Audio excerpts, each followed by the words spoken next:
yun. Sa tabi ng kalsada. Tingnan nyo mga kaibigan, no, yung dadaanan ko palagi. Ang daming daming sasakyan. Kaya pag rush hour na talaga ka magdaan dito, na masyadong kasi dami na sasakyan na dumaan. O, tingnan nyo. Shout out po sa ating mga kaibigan dyan. Maraming salamat sa mga manonood nito. Shout out po sa lahat. At magandang umaga, magandang tanghali, magandang gabi sa lahat ng ating mga kaibigan. Saan man kayo ng panig ng ating mundo. Shout out po sa inyo. God bless you. Ito yung opisina ng Ceres Bus. Office ng Ceres Bus. At dito tayo, magpagaganda din, maliwanag ang kalangitan dito. At napakita na si Haring Araw. Yan ang dadaanan ko. Tingnan nyo, papuntang Mandawi yan. Tingnan paano daming sasakyan dumaan yan. Mayroon pang umulan siguro kanina dyan kasi mayroon pang tubig. Shout out po sa lahat. Maraming salamat sa patuloy nyo suporta mga kaibigan.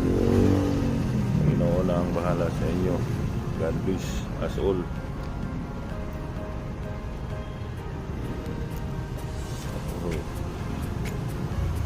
Liwanag ng dami ng sasakyan, no? Kasi ang oras ngayon is 6:40 ng umaga. Kaya ganoon, dapat makadaan ako dyan mga 16 para hindi masyadong marami pa sasakyan, no? Ang dami makadaan sasakyan dumaan. Ang dami ng sasakyan na dumaan dyan. Shout out po sa lahat. Maraming salamat mga kaibigan. 3 minutes lang to na video na to para lang may update lang ako. Mayroon akong model na dumadating. Dumadating yung model ko.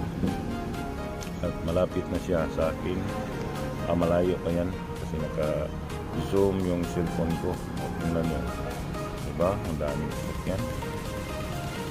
Yan ang nadadaanan ko araw-araw. Kaya sana lang ako sa Panginoon na sana